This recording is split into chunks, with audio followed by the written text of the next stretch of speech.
Good morning, everybody. Welcome back to the Journey to Greatness with David McDonald, the GOAT. Day 176 of 365. We grinded almost at 6 months, count down to 60. 6 months, almost count down to 6 months, I should say.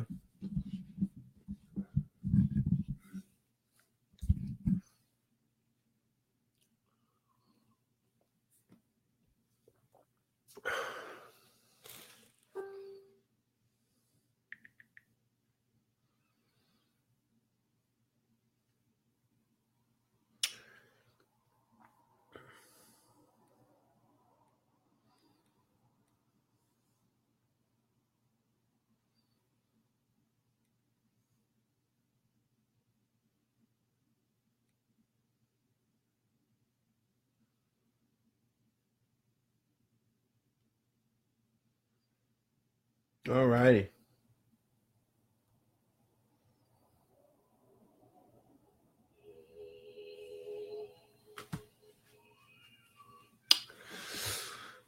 Good morning, Amanda. Good morning, good morning. Good morning, Liz.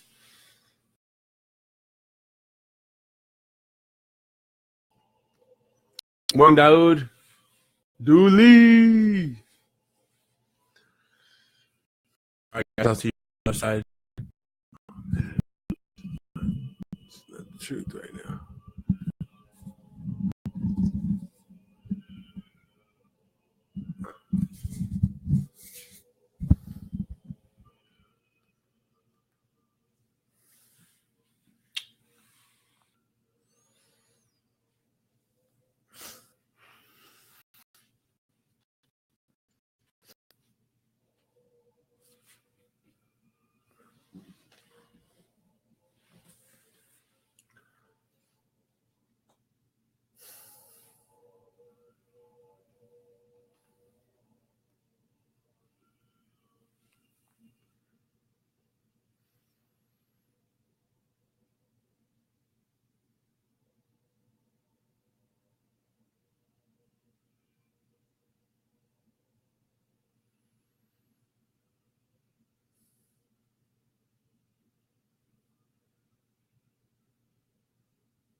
I was actually really enjoying that meditation session. Meditation's powerful, man. If you think about it. Hi, Miss Miner. How's it going? Good morning. Uncle, Auntie. Good morning. Good morning. If you think about it, like, it's probably one of the most powerful things that you can do. Next to journaling and reading, obviously, but you get to put 100% of your intention and attention on mentally on multiple things or one thing, or one feeling that you wish to experience. And I think it's so powerful, you guys. Oh my gosh.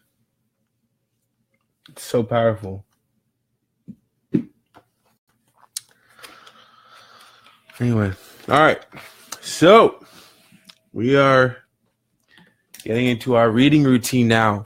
And currently we're reading Tim Grover Relentless. It's been an exceptional book, to say the least. And the cool news is we're on page 64 already. This book only has 230 pages, so we're pretty much almost there, halfway, which is awesome. So continue reading. I'll see you guys on the other side.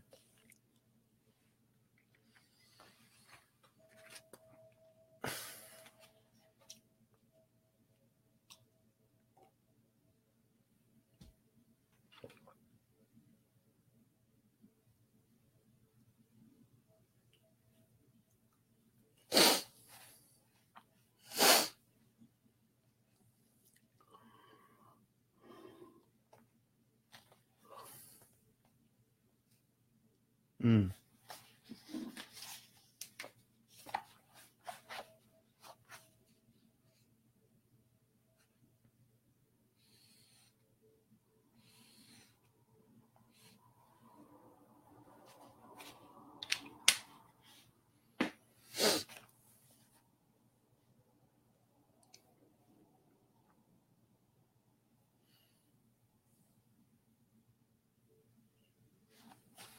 Okay, that makes sense.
Mm.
I like this.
Beautiful.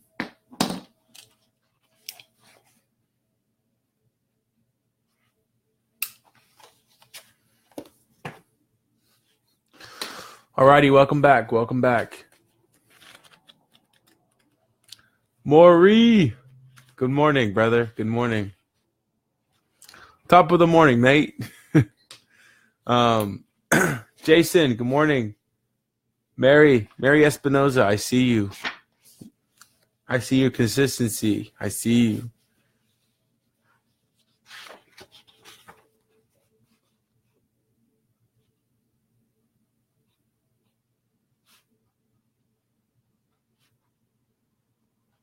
I was listening to some Gary Vee-ish the other day. Consistency is the new currency. Consistency is the new currency. Journal day 157. In a journaling exercise or routine, I like to start off by writing what I'm most grateful for. And in the morning, that is, I'm thankful for waking up, and I'm thankful for being in exceptional health. And then what I do in my journal is I go back to yesterday's activities and reflect on yesterday's, things that I learned, things that I appreciated. One thing that I'm really thankful for is a lot of times my days go from, 5 a.m. until 7, 8 o'clock at night, my work days. And so we make a lot of time for, the business and a lot of other things that, finding that balance for life too. And so there's a lot of different things in between that day that happen. And so I think it's respectful to go back and, I guess pay homage to and acknowledge the things that you went through and what you would rather have experienced if it was something a little bit less pleasing or less expected. And then going forward, for anything I wish to project going forward, then I write those things down also. So if you have any questions, feel free to reach out to me. Otherwise, I'll see you on the other side.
If I told you,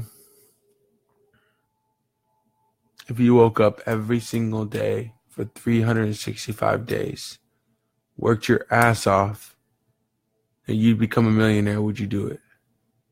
That's the question that I asked in the beginning of this journey.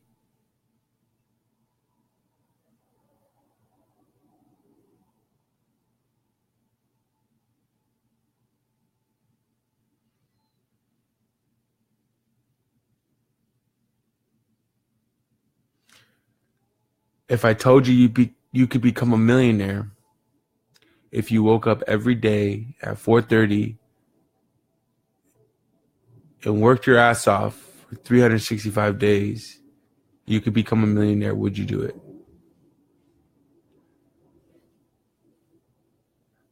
That's the question that I asked at the beginning of this journey.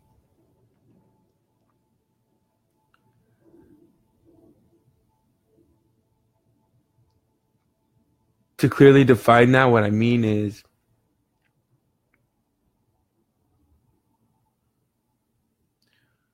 whether it's $1 million reflecting in your bank account,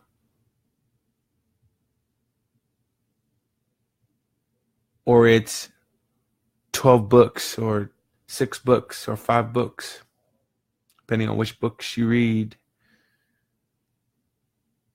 It's 1 journal, it's 2 journals, it's 3 journals, it's 5 journals, depending on how fast you write.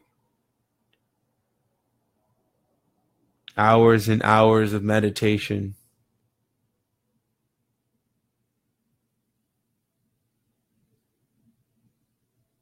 The preparation to becoming a millionaire. Or experiencing some of the most lucrative months, $10,000, $20,000, $40,000, $140,000 months.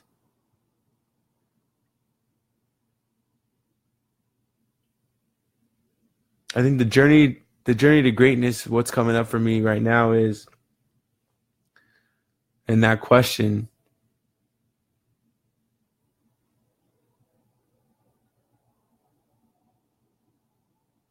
like, we're on fire.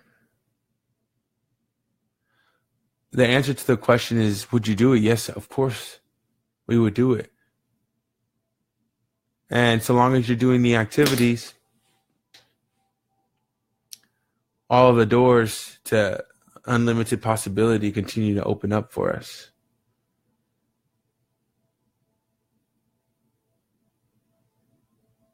So stay strong and stay accountable. All right. Jumping into our book, we're going through this relentless journey of figuring out how to become a cleaner, how to become relentless in our approach to success and in life.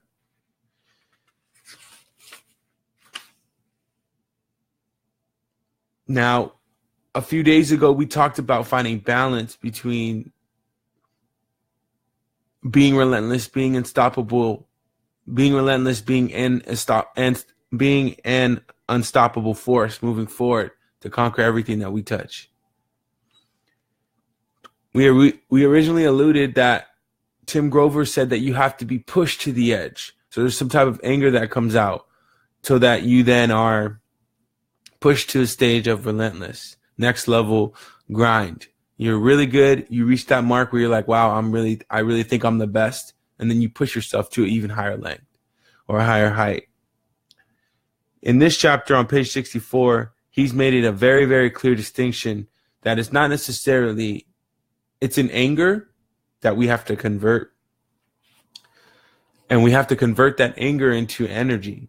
I originally said, I don't have to get angry. I don't have to have a kid. I don't have to have something happen to me necessarily to be fired up. Like everything else is obsolete. Like this energy is going to move forward and move through anything, right? That's a mental declaration I made for myself. But jogging along the lines of this book, I'm not talking about a raging volcano that can't be managed from inside or outside. But anger you can restrain and turn into energy. All cleaners have that slow, burning, blue, hot, internal anger. And it works if they can control and maintain it. But it never becomes blind rage, and it's never allowed to become destructive. When you channel anger the right way, you get Michael Jordan that is, shaking his head in Vancouver and annihilating the game.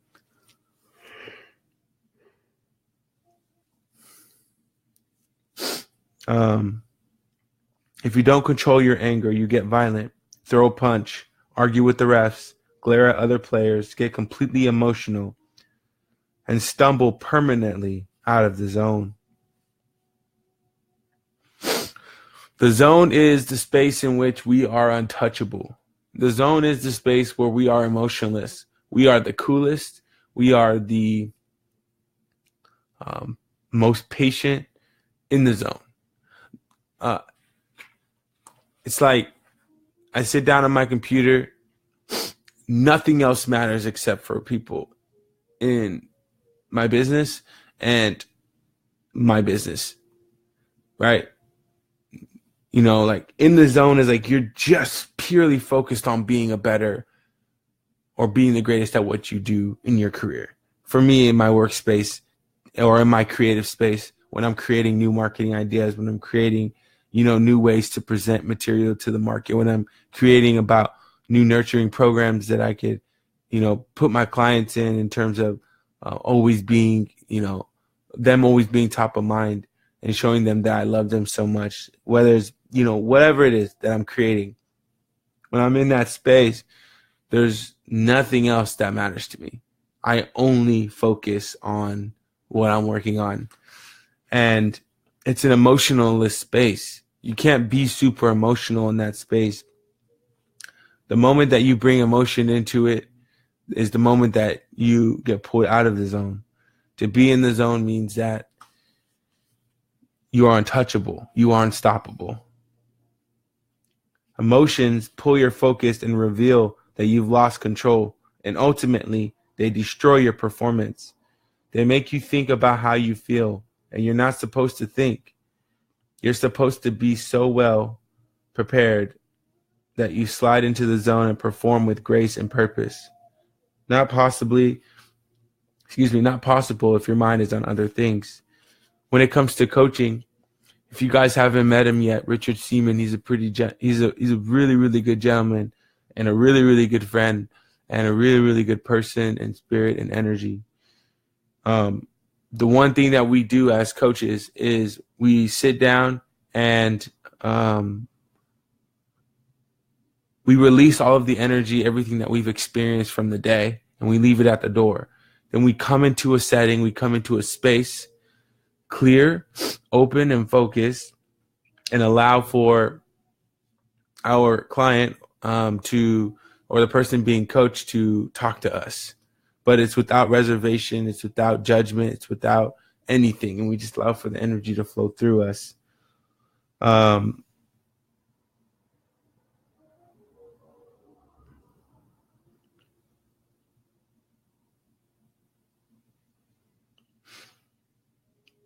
I say that example because being in the zone means you are of pure state. You are of clear mind.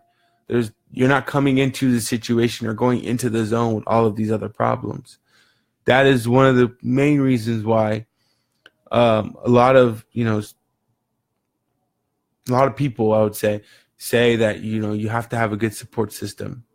Because if you have people who are, based in drama, if you have people who are, super negative, if you're in a toxic relationship with someone, all of that stuff spills over into your performance, and then your performance, you going into the zone, you bring that with you. And that's not necessarily energy you want to nurture. Or maybe it is. But for me, it's not something I like. If it's the night before the game, you have to be able to say, okay, I have done everything to get myself to this point. I'm ready. And then enjoy the evening with the family or friends or whomever you enjoy being with, doing whatever you enjoy doing. I want you surrounded by supportive people who know what you need and know you can't give a lot back. People who understand you, can't take all the uncles and cousins to dinner the night before the big game. Friends who don't get you involved in their drama. No emotion, no added pressure. Because the minute you start telling yourself and everyone else, whoa, big game tomorrow, don't mess with me, you've become emotional. The worst thing you can do. So by any means necessary, preparing for the big day, you want to be emotionless. You want to be absent-minded of the task at hand. You know, there comes times when it's like, and I've talked about this before. There comes times when, I'm talking to people and we talk about goals and they say, oh, you're really ambitious.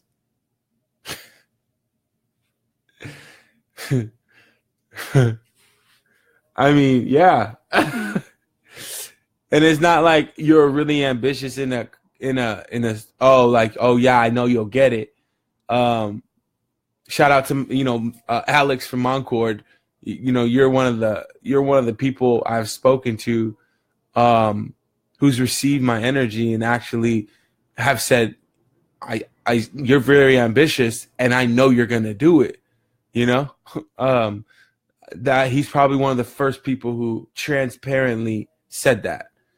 And to me, frankly, it doesn't really matter whether or not people believe that I'm going to do it, because instinctively, which is what the book talks about, and we'll get into that in the next page here. Instinctively, I know my greatness. So there is no question as to whether or not we're going to make it. Instinctively,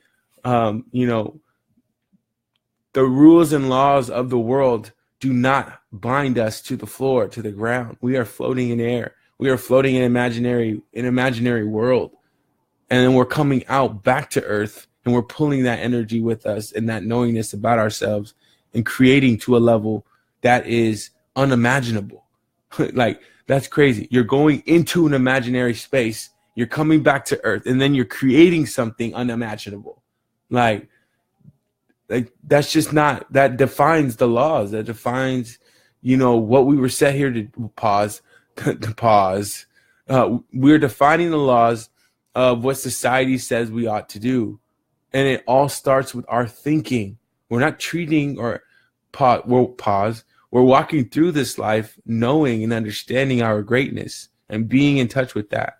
And that's what allows us to elevate. We are born relentless, and we're taught to relent. We're born relentless. So Tim Grover talks about how babies get what they want. They're either hot, they're cold, they've used the restroom on themselves, or they need something else, right? They need some love, they need some nurture, whatever it may be. I don't know yet because I don't have any kids, but it's gonna be great. But they're relentless, and they always get what they want. And then all the way up until the age of 2, they're running around. I have a little bit different philosophy on babies though, and little kids.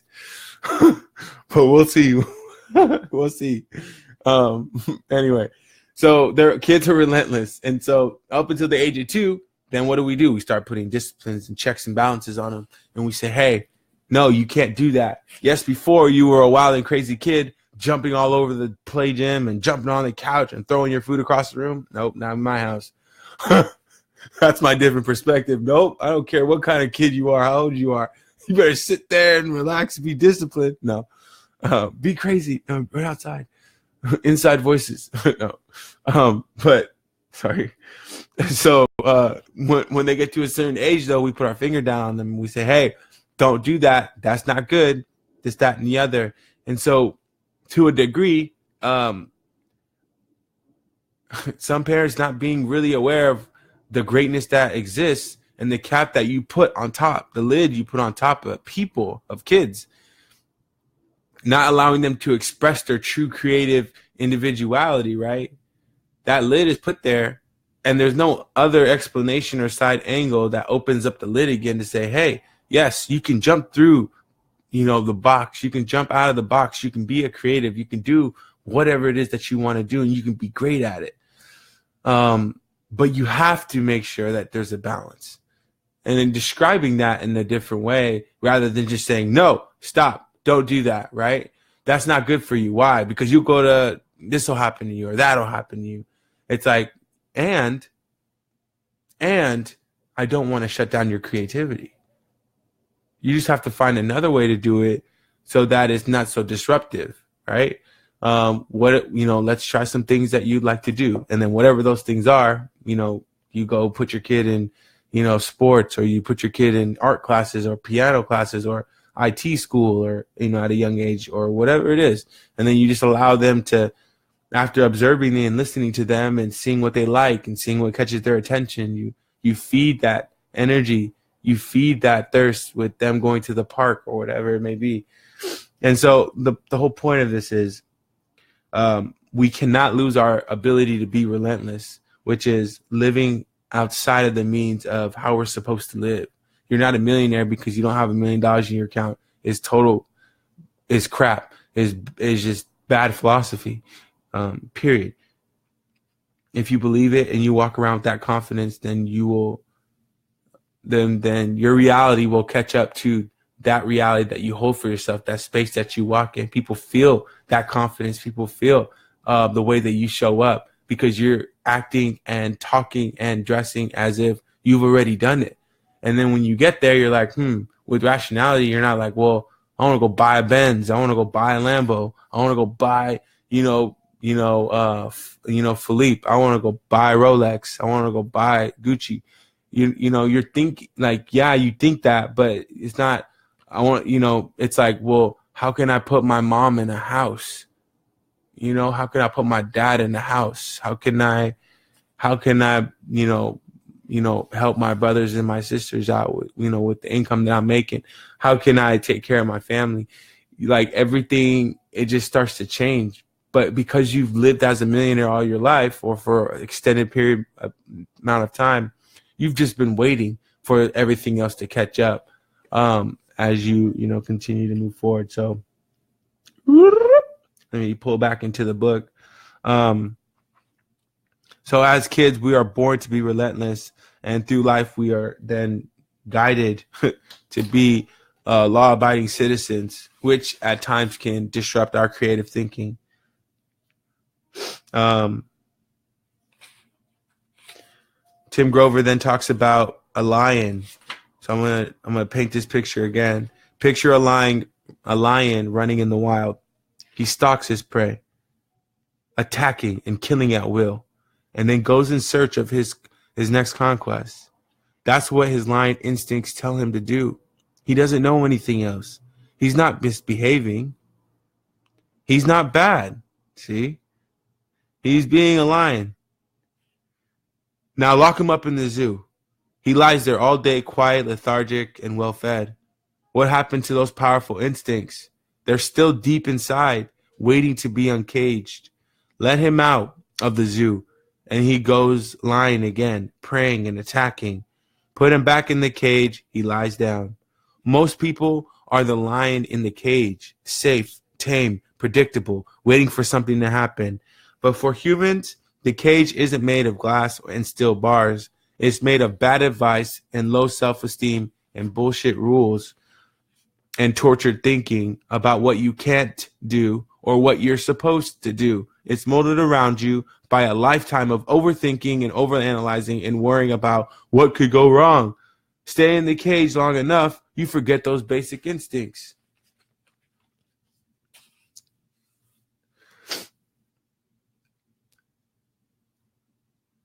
Run towards your fears, run towards your problems, run to everything that may be pulling you back from obtaining your greatest you.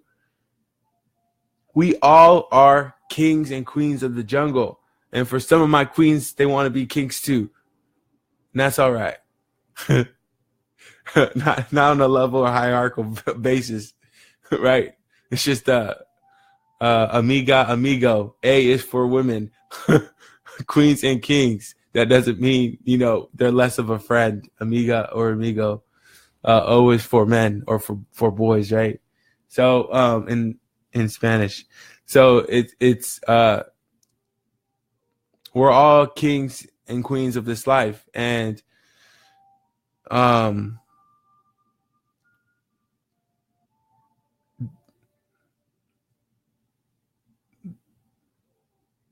this analogy is so perfect because one of my life purposes, one of my life goals is I wish to help people come into a higher greatness about themselves or to achieve their highest self, on whichever paradigm that is, introducing them to the concept, helping them elevate to a higher place, and then even learning from them, on all the different spectrums and improving myself to take even more people to the next level, right? Or the next considerable thought of thinking or line of thinking.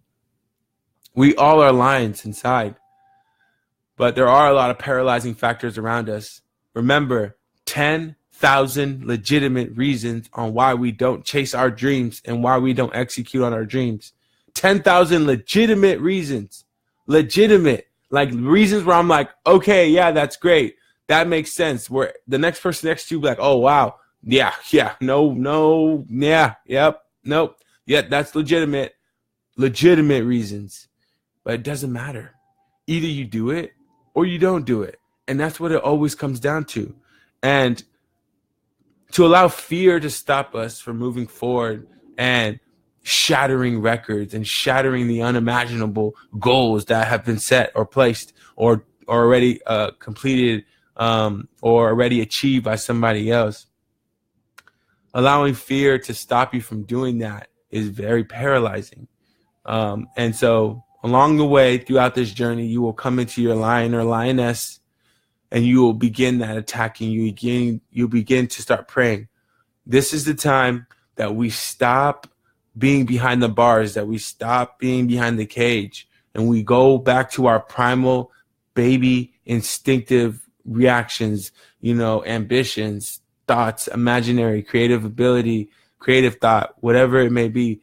This is the time where we have to come out from behind that bar and say, listen, the next decision I'm going to make today, the next decision I'm going to make this week, the next decision I'm going to make this month, the next decision I'm going to make for these next 6 months to the year are not going to be hindered, are not going to be filtered through a lens of negativity. I'm not going to tell nobody around me unless I can trust them.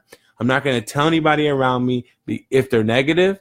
I'm not going to express anything to anyone. I'm just going to prove this to myself. I'm going to do this for myself. And I guarantee you, whatever decision it is that you make, you will either A, learn one hell of a lesson,